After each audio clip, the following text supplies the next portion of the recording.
사도행전 13장 42절에서 52절 말씀을 통해서 영생을 주시기로 작정된 자라는 제목으로 하나님의 말씀을 함께 나누겠습니다.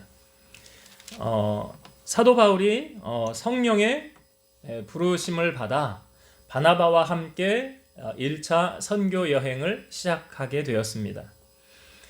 그 1차 선교 여행이 이제 47년에서 49년, 이제 3년 동안 1차 선교 여행을 한 것으로 기록되어져 있는데요. 구브로라는 섬에 제일 먼저 도착을 하게 되어서 거기서 총독 서기오 바울을 그 악한 마술사 엘루마를 물리치고 그에게 복음이 증거되어지는 그 사건이 있었고, 그리고 그들이 떠나서 배를 타고 버가에 이르러 그 비시디아 안디옥이라는 곳에 이르게 되었죠. 그 지역은 갈라디아 지역이었습니다. 그래서 우리가 주일날 오후 예배 말씀을 나눌 때 갈라디아서 말씀을 나누게 된 배경이 바울이 1차 전도 여행 때 복음을 전했던 그 지역이 갈라디아 지역입니다. 그래서 비시디아 안디옥에 제일 먼저 도착을 해서 그곳에서 안식일에 복음을 전하게 되었습니다. 사도 바울이 전한 복음의 내용이, 설교의 내용이 이제 사도행전 13장에 쭉 우리에게 소개하고 있죠. 아브라함부터 시작해서 애굽으로 갔다가 애굽에서 출애굽을 해서 다시 약속의 땅에 들어오게 되었고, 450년간 그 약속의 땅을 여호수아 그로부터 이제 정착하면서 그들을, 이방인들을 쫓아내고 하나님의 백성이 자리를 잡게 되고, 그리고 백성들이 이제 왕을 세우게 되었죠. 사사시대가 지내서. 그래서 이스라엘의 마지막 사사는 누굽니까? 사무엘이라고 우리가 인정을 해요. 사실은 사무엘에게 아들들이 있었는데 그 아들들도 사사였지만 성경에서 그 아들들은 사사로 인정을 하지 않아요. 왜냐하면 그들이 하나님의 율법과 하나님의 말씀을 따라 행하지 않고 뇌물을 받고 이득을 취함으로 말미암아 온전한 사사의 역할을 감당하지 못하였기 때문에, 그래서 백성들이 사무엘로 하여금 왕을 세우게 해달라. 그래서 이스라엘의 초대 왕, 이제 왕정 시대가 시작된 거죠. 그래서 이스라엘의 초대 왕이 누굽니까? 사울 왕이 세워지게 되었고, 그 사울 왕이 40년 동안 통치를 하다가 나중에 블레셋과의 전쟁에서 전사하게 되죠. 그리고 난 후에 다음 왕으로 세움을 받은 사람이 우리가 잘 아는 다윗이죠. 그래서 사도행전 13장 22절 말씀 우리가 보았지만, 다윗을 볼 때 하나님께서 다윗을 이렇게 평가하였죠. 이는 내 마음에 합한 자라, 내 뜻을 다 이루게 하리라, 내 마음에 맞는 사람이라. 그래. 하나님의 마음에 들었다는 것 정말 큰 축복이 아닐까요? 그래서 우리가 신앙생활을 하는 것도 사람에게 잘 보이기 위해서, 사람에게 비율을 맞추기 위해서 하는 건 아니라 하나님의 마음에 들기 위해서 우리가 신앙생활을 하는 건 맞지요. 그분의 마음에만 내가 든다면 하나님이 나를 위해 모든 것을 다 이루어 가시지 않을까요? 다윗을 보면서 그렇게 말씀하셨으니까요. 내 마음에 맞는 사람이라, 내 뜻을 다 이루리라. 그렇게 복음을 전하다가 다윗은 죽어서 어떻게 되었습니까? 묘지에 묻히게 되었지만, 그분을 통하여 메시아가 우리 가운데 오신다고 하지 않았느냐? 그 메시아가 바로 예수 그리스도시니라. 그는 죄가 없으신 분이었지만 빌라도에 의해서 너희가 십자가에 못 박으라고 그래서 그는 십자가에 못 박힌 형벌을 당하였다. 그러나 그는 죽은 다음에 사흘 만에 다시 부활하게 되었고, 이 땅 가운데 40일을 계시다가 우리가 보는 가운데서 하늘로 승천하셨느니라. 하늘로 승천하시고 옆에 천사가 말하기를 너희가 본 예수는 너희가 본 그대로 다시 오실 것이니라 라고 말씀해 주셨다.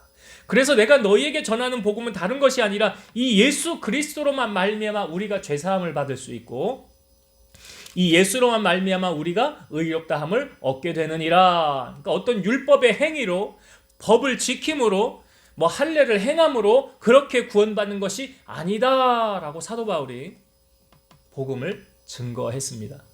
이 복음을 들은 사람들이 이 말씀을 듣고 나아갈 때요, 사도 바울에게 이렇게 말합니다.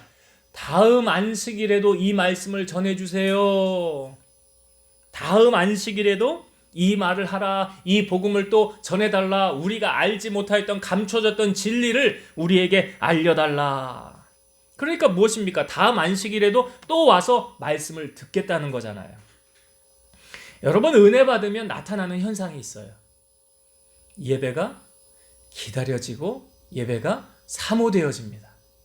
그러니까 은혜 받은 사람은 이 은혜가 귀한 것을 알아. 근데 예수님께서 산성수훈에 보면 너희 진주를 돼지에게 던지지 말라 그러잖아요. 여러분, 돼지에게 있어서 진주가 귀합니까? 빵이 귀합니까? 돼지는 진주가 귀한지 몰라요. 그런 것처럼 하나님의 말씀이 그 생명의 말씀, 나를 위경에서 건지시는 것. 시편 119편에도 보면 주의 말씀은 내 발의 등이요 내 길에 빛입니다. 나를 위경에서 건지실 분은 주님이십니다. 고난당하기 전에는 내가 그릇 행하였더니 이제는 내가 주의 약속의 말씀을 지킵니다. 이 말씀이 나를 위경에서 건져주셨습니다. 그러니까 이 말씀으로 말미암아 내가 새로워지고 이 말씀으로 인하여 내가 승리하며 살아가게 된다. 그러니까 이 말씀을 사모하게 됩니까? 안 사모하게 됩니까? 사모하게 됩니까? 은혜를 받은 사람은 예배의 자리를 사모하게 돼 있어요. 지금 이 BCD 안디옥에 모인 이 사람들이 사도 바울의 설교를 듣고 나서 뭘 받은 거예요? 은혜 받은 거예요. 은혜 받은 거예요. 그러니까 은혜 받고 난 사람은 그 다음에 우리가 그러잖아요. 주일날 은혜 받고 성전을 나갈 때 어떤 마음으로 나가느냐? 일주일을 또 어떻게 기다려? 주일날까지 내가 어떻게 기다려? 그래서 수요일날 모이는 거예요. 그래서 수요일날 예배 드리는 거예요. 일주일 너무 길잖아. 중간에 잊어버리면 안 되고 또 중간에 얼굴 못 보면 섭섭하니까 3일 수요일날 참 잘 정했죠. 일주일의 중간. 그것도 아쉬우니까 일주일에 또 금요일날, 수요일 지나고 이틀 만에 금요일날 뭐 합니까? 구역예배. 여러분 구역예배 잘 들으십니까? 예. 그래서 구역예배도 세우는 거예요. 예배에 묻혀서 살라고. 왜요? 예배가 지겨운 게 아니거든요. 은혜 받고 나면 이 예배가 너무나 그리워지더라는 거예요. 이 예배가 너무나 사모되어지더라는. 그래서 이 은혜를 받은 사람은요, 예배를 사모하게 되어 있고, 이 모든 삶의 중심이 예배 중심으로 나아가게 되어 있어요. 그래서 뭐 약속을 잡아도 예배 시간하고 겹친다? 그러면 캔슬. 나 예배 드리는 게 난 제일 중요한 거예요. 요즘 참 코로나로 인해 안타깝죠. 공기업에서 공무원들은 아예 대놓고 교회 가지 말라고 그러니까 이게 어떻게 돼가는 건지 모르겠어요. 하나님이 기뻐하시는 이 예배에 이 은혜를 받고 난 사람들은 오지 말라고 그래도 와요. 참 안타까운 건 우리는 교회 규모가 작으니까 누구나 오고 싶으면 다 올 수 있잖아요. 개척교회는 뭐 20명까지는 그냥 다 예배 드리라고 그러니까. 근데 큰 교회들은 나 교회 가서 예배 드리고 싶은데 좌석이 없어. 예배를 드리고 싶은데 성전에 들어갈 수가 없어. 얼마나 안타까워요. 얼마나 예배를 사모하는데 성전에 가서 예배 드리고 싶은데 못 드려. 난 그런 사람들의. 그런데 그런 분들이 뭐 성전에서 예배를 드리고 싶은데 못 드려서 집에서 예배를 드린다. 그러면 하나님이 그 예배는 안 받으실까? 저는 받는다고 생각해. 그 예배. 왜요? 하나님은 중심을 보시니까. 내 마음을 보시니까. 그러니까 여러분, 이 은혜 받고 나면 나타나는 현상이 뭐냐면 예배가 사모되어지고 예배가 기다려지고 내가 예배를 위해서 걸리는 모든 것들은 다 차단. 안 돼. 나는 예배가 제일 우선순위야. 이 삶의 우선순위가 예배로 딱 모여지더라는 거예요. 지금 이 사람들이 은혜 받고 난 다음에 그러잖아요. 다음 안식일에도 이 말씀을 전해달라. 그러면서 그 다음에 모였는데 그 다음에는 온 시민이 거의 다 모였다는 거예요. 온 시민. 이 은혜가 얼마나 좋으면 이 은혜가, 이 주시는 은혜가, 이 하나님의 말씀이 얼마나 귀하면 다 모입니까? 자, 이 예배를 마친 후에 이 사람들이 이제 다음 안식일에도 이 말씀을 전해주세요 라고 말을 하고 여기 유대교와 유대교에 입견한 경건한 사람들이 두 사도, 여기 우리가 수요예배 때도 나누었었죠. 이 바울은 사도인가 아닌가라고 할 때 사도라라고 했잖아요. 하나님께로부터 하나님을 만났고 하나님께로부터 사명을 들었기 때문에. 그래서 여기 이 43절을 한번 볼게요. 43절의 말씀. 회당의 모임이 끝난 후에 유대인과 유대교에 입교한 경건한 사람들이 많이 바울과 바나바를 따르니 두 사도가 더불어 말하고 항상 하나님의 은혜 가운데 있으라 권하니라. 요 많은 사람들이 바울과 바나바를 따랐다는 거예요. 네, 사람을 따랐더라. 그때 여러분 잘 보세요. 두 사도가 그들과 말하고 어떠한 말을 했느냐, 여기 이렇게 말했어요. 43절 후반부에 보면 항상 하나님의 은혜 가운데 있으라 권하니라. 항상 하나님의 은혜 가운데 있으라. 사도 바울이 왜 이렇게 말을 했을까? 바나바와 왜 이 말을 했을까? 항상 하나님의 은혜 가운데 있으라. 지금 여기 모인 사람들이, 바울과 바나바를 따르는 이 사람들이 은혜 받았습니까? 못 받았습니까? 은혜 받았어요. 은혜 받으니까 따라가는 거 아닙니까? 그러니까 은혜 받으면 이렇게 주회종하고도 이게 목사님들하고 이렇게 자꾸 교제하고 싶고 가까이 하고 싶은 게 맞아요. 은혜 받으면. 그래서 지금 그들을 따르는 거예요. 근데 바울이 말하기를 항상 하나님의 은혜 가운데 있으라. 여기 항상 하나님의 은혜 가운데 있으라. 이걸 자꾸 생각해 보세요. 항상 하나님의 은혜 가운데 있으라. 은혜를 받는 것도 중요한데 그 은혜를 지키는 것 또한 중요하더라. 그러니까 주일날 하나님의 말씀 받고 나 은혜 받았어, 은혜 받았어. 이 은혜 잘 지켜야지. 지키는 것도 중요한 거예요. 은혜를 받는 것도 중요하지만 지키는 것 중요해요. 여러분, 마귀가 우리가 은혜 받는 거 좋아합니까? 안 좋아합니까? 안 좋아해요. 왜 그런 줄 아세요? 마귀는 우리가 잘 되는 걸 싫어해. 근본적으로 우리가 잘 되는 거 안 좋아합니다. 마귀는요, 우리가 망하길 원하고, 우리가 싸우길 원하고, 우리가 분쟁 가운데 있기를 원하고, 서로 시기하며 질투하며 나 잘났네 교만하기를 원하는 게 마귀예요. 근데 은혜 받고 나면 이런 것들이 어떻게 돼요? 사라지잖아요. 이런 세상적인 것들이 묻혀지잖아요. 은혜 받으면 어떻게? 사도 바울은 자기 자신을 쳐서 나는 날마다 죽노라. 내가 날마다 죽는데 내 혈기를 죽인대. 내 자아를 죽인대요. 그리고 주님만 자랑한대. 그리고 나를 쳐서 복종한다 그러잖아요. 그러니까 은혜를 받는 것도 중요하는데 은혜 안에 거하는 삶도 참으로 중요하더라. 그래서 데살로니가전서 5장 19절 성령을 소멸하지 말며. 성령은 언제 임한다고 그랬습니까? 사도행전에 우리가 말씀을 나누면서 나누었어요. 성령은 기도할 때 임한다고 그랬죠? 마가의 다락방에 기도할 때 성령이 임하더라. 그 다음에 베드로가 고넬료 집에 갔을 때 말씀 듣는 모든 자들에게 성령이 내려오더라. 그러니까 말씀을 들을 때는 언제예요? 예배 드릴 때. 은혜 받는다는 게 뭐예요? 성령의 충만함 받는다는 거 아니에요. 성령이 임하심. 그게 은혜 받는 거예요. 그래서 에베소서 6장 18절 보면 모든 기도와 간구를 하되 성령 안에서 기도하고 이를 위하여 깨어 구하기를 항상 힘쓰며 여러 성도를 위하여 구하라. 여러분, 우리가 참 은혜 받는 거 하나님이 이제 값없이 우리에게 주시는 건데요.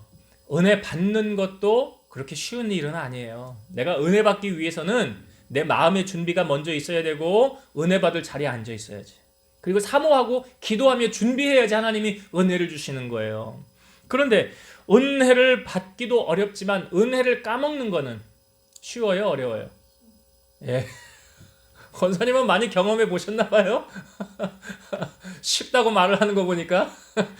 그러니까 사도 바울이 지금 말하는 거예요. 항상 하나님의 은혜 가운데 있으라. 은혜 까먹기 쉽거든요. 한번 혈기를 확 뿌려봐요. 그 은혜가 싹 달아나는 거예요.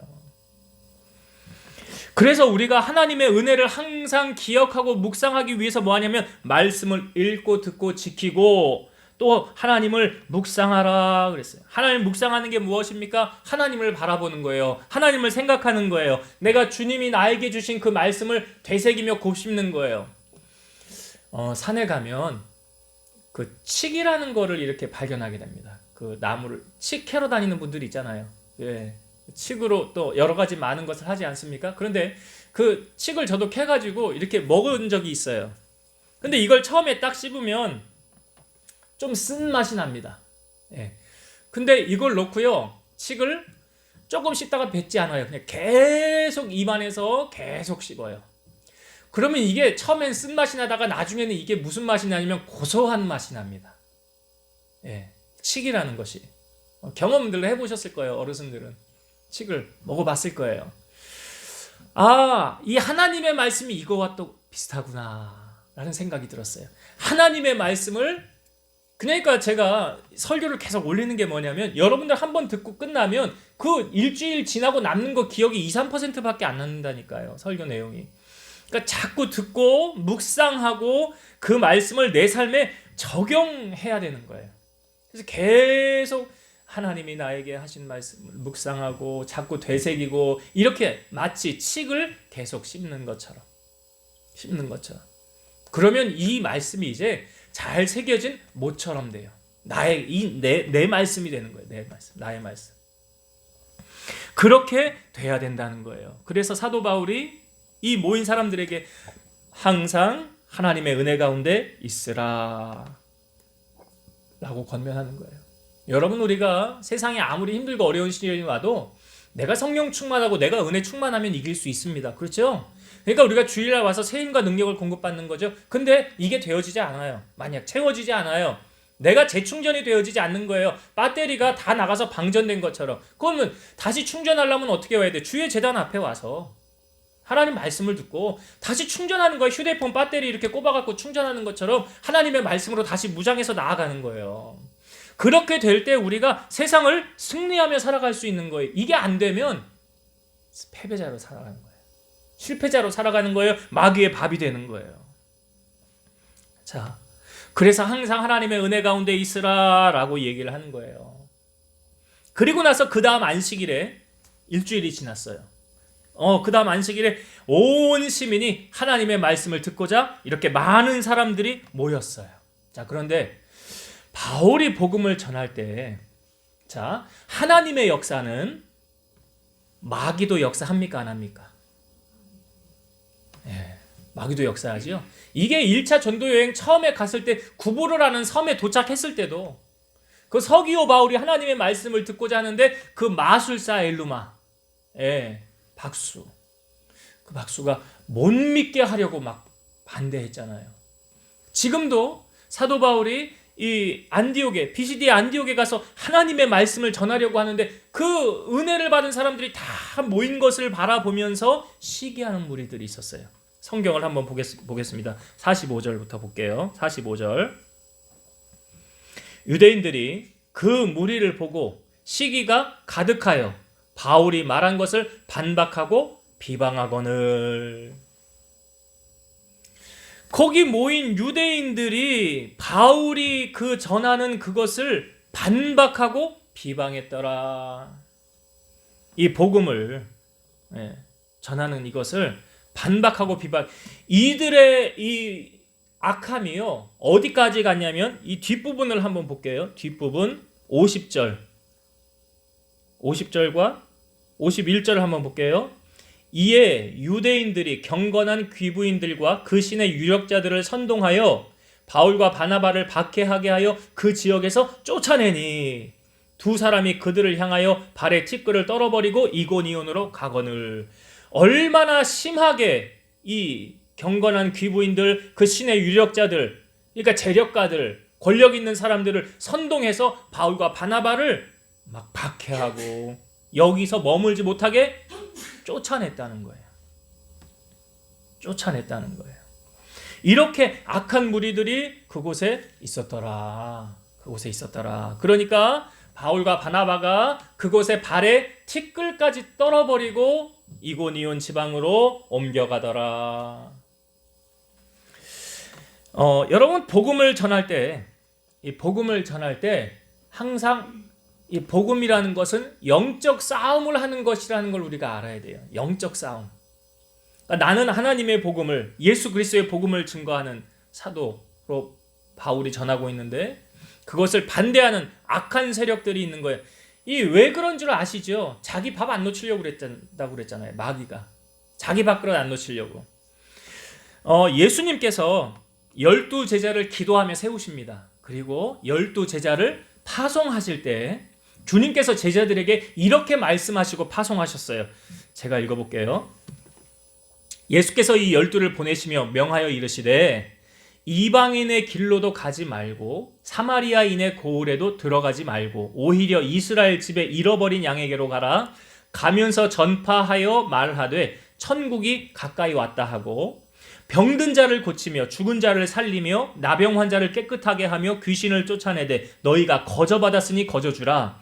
너희 전대에 금이나 은이나 동을 가지지 말고 여행을 위하여 배낭이나 두벌 옷이나 신이나 지팡이를 가지지 말라. 이는 일꾼이 자기가 먹을 것 받는 것이 마땅함이라. 어떤 성이나 마을에 들어가든지 그 중에 합당한 자를 찾아내어 너희가 떠나기까지 거기서 머물라. 또 그 집에 들어가면서 평안하기를 빌라. 그 집이 이에 합당하면 너희 빈 평안이 거기 임할 것이요 만일 합당하지 아니하면 그 평안이 너희에게 돌아올 것이니라. 누구든지 너희를 영접하지도 아니하고 너희 말을 듣지도 아니하거든 그 집이나 성에서 나가 너희 발에 먼지를 떨어버리라. 내가 진실로 너희에게 이르노니 심판날에 소돔과 고모라 땅이 그 성보다 견디기 쉬우리라. 예수님께서 12제자를 보내면서 천국이 가까웠다 하고 전하라고 그러고, 이 제자들이 가면서 어느 성이나 어느 마을에 들어갔는지 합당한 자를 찾아내요. 너희가 거기에 머물라. 들어가면서 뭐라고 그러래요? 이 집에 평안하게 하옵소서. 그래서 그 평안함이 받을만 합당하면 그 평안함이 거기 임할 것이고 합당하지 않으면 너희에게 돌아올 것이니라. 그러면서 그 다음에 누구든지 너희를 영접하지도 아니하고 너희 말을 듣지도 않으면 그 집이나 성에서 나가 너희 발에 먼지를 떨어버려라. 여기 이 말을 주님이 제자들에게 하셨잖아요. 지금 바나바하고 바울이 거기 발에 먼지를 떨어버리고 가는 거예요.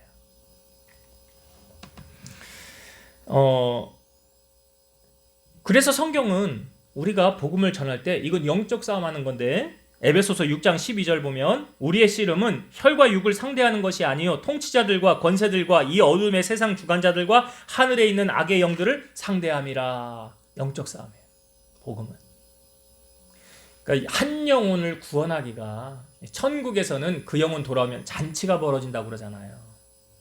그러니까 한 영혼을 주님 품으로 인도하는 것이 치열한 영적 싸움. 마치 부모가 아이를 잉태해서 10개월 동안 있다가 세상에 아이가 나오지 않습니까? 그렇게 한 아이를 낳는 것과 같은 해산의 수고를 하는 것이 무엇이냐? 복음 전파. 영적 싸움이에요. 여러분, 바울이 그러니까 영적 싸움을 하는데 당연히 마귀의 방해가 있습니까? 없습니까? 있지요. 그러니까 마귀의 방해가 있는데 이것 이기기 위해서는 하나님의 능력을 공급받지 않고는 우리가 이길 수 없다. 에베소서 6장 11절. 마귀의 관계를 능히 대적하기 위하여 하나님의 전신갑주를 입으라. 악한 날에 너희가 능히 대적하고 모든 일을 행한 후에 서기 위함이라. 전신갑주, 진리의 허리띠, 의의 호심경, 평안의 복음의 심, 믿음의 방패, 구원의 투구, 성령의 검, 하나님의 말씀. 하나님의 말씀. 그래서 우리의 싸움도 마찬가지죠. 이 땅에서 복음 전하는 거, 예수 그리스도의 증인으로 살아가는 것, 영적 싸움하는 것. 그래서 가족을 구원하기 위해서 뭐 해야 됩니까? 이게 영적 싸움이에요.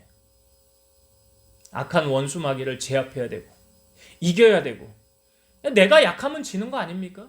내가 성령 충만하고 내 안에 주님의 사랑이 흘러 넘쳐야 그게 밖으로 나오는 거잖아요. 그래야 이기는 거 아닙니까? 그렇게 우리가 먼저는 하나님의 성령의 충만함을 받아야, 무기를 장전해야 싸워서 이길 수 있는 것이다. 그래야 되는 거예요. 그렇게 이들이 방해할 때 어느 곳이나 복음이 증거되어지는 곳에는 이 영적 싸움을 지금 사도 바울이 치열하게 하고 있더라. 우리의 삶에도 마찬가지죠. 신앙생활은 영적 싸움하는 거예요. 마귀는 끊임없이 믿는 자를 넘어뜨리려고 하지 믿지 않는 자는 그냥 내버려 둡니다. 내버려 둬도 결말은 마귀가 가는 곳 가니까. 그래서 우리가 이 영적 싸움에서 우리 가족을 구원해야 되겠다 싶으면 깨어서 내가 또 기도해야 되고, 영적 싸움에서 이겨야, 승리해야 개성가를 부르는 거 아닙니까? 십자가 용사되어서 담대히 나아가야 우리가 승리할 수 있는 것이다. 복음은 그렇게 전파되어지는 거예요. 그렇게 영적 싸움을 하는 이 과정을 우리에게 성경은 보여주고 있고요. 그래서 하나님의 전신갑주를 취하여야 된다. 자, 이렇게 방해하는 무리들이 있는가 하면 반면에 사도 바울을 따르는, 추종하는 세력들이 있었죠. 자, 이 사람들이 하나님의 복음을 듣게 됩니다. 자, 어떤 일이 나타났느냐? 자, 48절을 한번 볼게요. 13장 48절의 말씀. 이방인들이 듣고 기뻐하여 하나님의 말씀을 찬송하며 영생을 주시기로 작정된 자는 다 믿더라. 그러니까 사도 바울이 우리가 바울을 사도라고 그러는 것이 하나님의 주님께로부터 사명을 받았다고 그랬잖아요. 이방인들에게 복음을 전하기 위해 택한 나의 그릇이라. 그래서 여기 46절의 말씀도 한번 볼게요.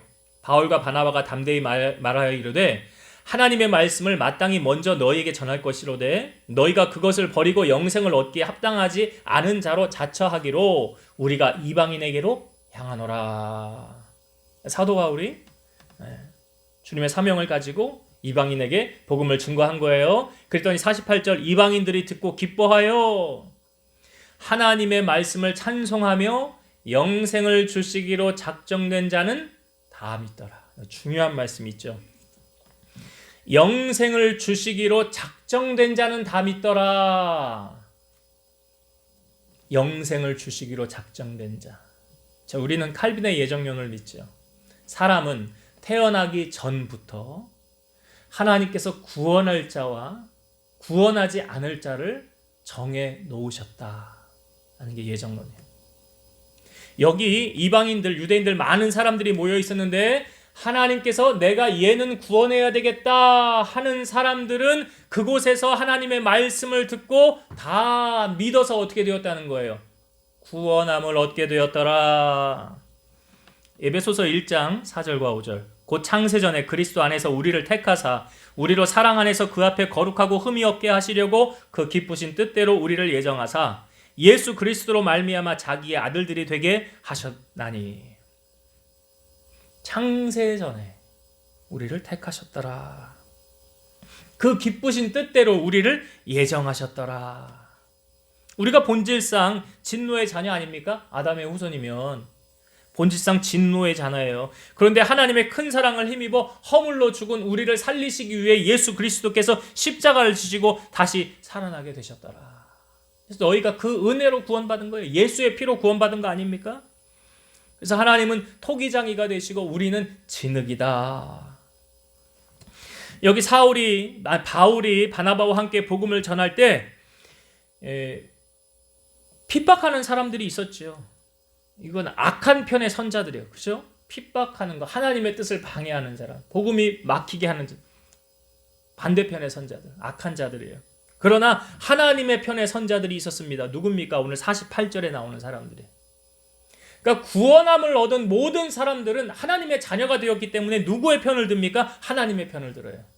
교회를 세워나갈 때도 하나님의 편의 선자들이 당연히 하나님의 편에 서야 되겠죠. 그러나 반대편의 선자들도 있어요. 가라지도 있단 말이죠. 그래서 하나님은 하고자 하는 자를 긍휼하게 하시고 하고자 하는 자를 완악하게 하신다. 그러니까 이 구원이란 것은 사람의 노력으로 되어지는 것이 아니라 창세전에 하나님의 예정하심 가운데. 그래서 오늘 우리가 하나님의 제단에 나와서 이렇게 하나님의 복음을 듣고 말씀을 듣고 내가 구원을 받은 하나님의 자녀가 되어진 것은 하나님의 계획과 예정하심이었더라. 이것 하나님이 불러주지 아니하시면 우리가 주님 앞에 나올 수 있습니까? 나오지 못해요.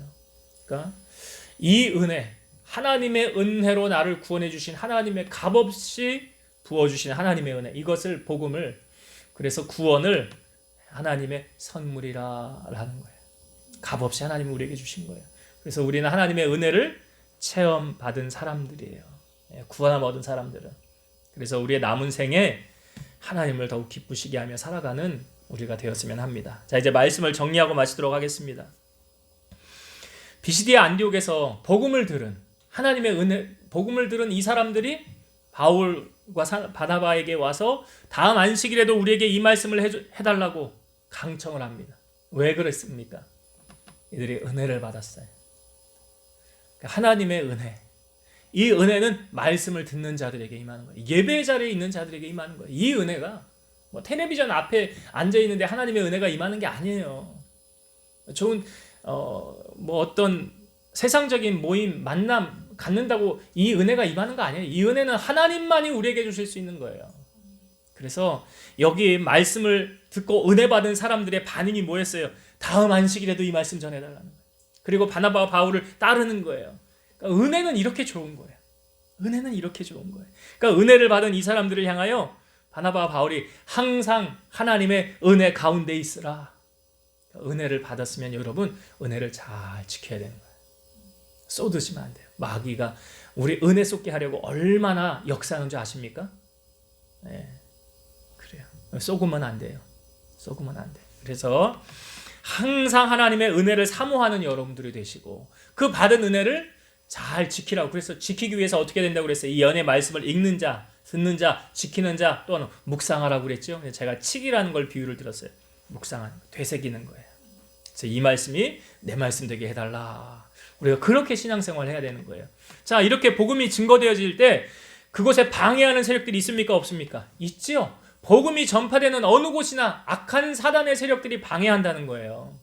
그러니까 지금 바울과 바나바가 복음을 전할 때도 이곳에 반대하는 악한 세력들이 있었어요. 그러니까 이 반박하고 비방하고 어떻게 합니까? 박해해서 결국은 바나바와 이 바울을 쫓아내 버리잖아요. 약한 세력들, 악한 무리들. 그래서 이 악한 세력들하고 우리가 어떻게 싸웁니까? 칼과 총으로 싸우는 거예요? 아니에요. 하나님의 전신갑주를 취하라. 전신갑주를 취하라. 진리의 허리띠, 의의 호심경, 평안의 복음에 예비한 신발, 구원의 투구, 믿음의 방패, 성령의 검, 하나님의 말씀. 이것을 우리가 가지고 무기를 장전하고 나가서 세상에 싸워야 된다. 그리고 마지막으로 나누었던 것이 영생을 주시기로 작정된 자는 다 구원하였죠. 가만히 생각해 보면 하나님이 구원할 자와 구원하지 않을 자를 선택해 놓으셨다고 그랬어요. 이걸 예정론이라고 그래요. 예정해 놓으셨다고 그랬어요. 이삭이 그 아내 리브가가 쌍둥이를 안에 뵀었지요. 누굽니까? 에서와 야곱. 에서와 야곱. 첫째가 에서, 둘째가 야곱이에요. 이스라엘의 역사는 장자를 통해서 축복이 흘러내려가게 돼 있어요. 그런데 하나님께서 뭐라고 말씀하십니까? 큰 자는 어린 자를 섬길 것이니라. 내가 에서는 미워하고 야곱은 사랑하였느니라. 왜요? 어떤 선이나 악을 행하지 아니한 때에 택하심을 따라 되는 하나님의 법이, 하나님의 예정하심이. 그래서 야곱을 통해 12지파를 세우고 하나님 아브라함의 후손으로 둘째인 야곱을 택하셔서 하나님의 역사를 이루어가는 것을 성경 우리에게 보여주고 있죠. 우리는 누가 구원받을 자인지 구원받지 않을 자인지 우리는 알 수가 없어요. 모르죠. 하나님만 아시는 거예요. 우리의 역할은 무엇입니까? 복음을 전하는 역할이고 진리를 선포하는 역할이고, 그리고 그 구원함을 이루게 하는 건 하나님이 하시더라. 그래서 영생을 주시기로 작정된 자는 다 믿더라.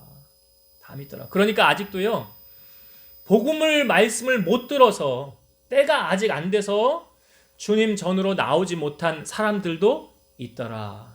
그러나 아무리 복음을 전해도 마음이 완팍하고 강팍해서 믿지 않는 사람들도 있더라. 이들은 하나님이 택한 사람이 아니더라.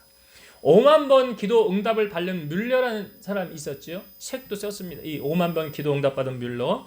그런데 이 뮬러에겐 친구들이 있었는데 이 친구들을 위해서 뮬러가 그렇게 전도를 했어요. 그렇게 복음을 전했어요. 그런데 이 복음이 언제 물론 죽었어요. 복음 전하고 난다. 그런데 그 다음에 이들이 나중에 주님 품으로 돌아오게 되었어요. 그러니까 하나님의 역사는 모르는 거예요. 우리가 알 수 없는 거예요.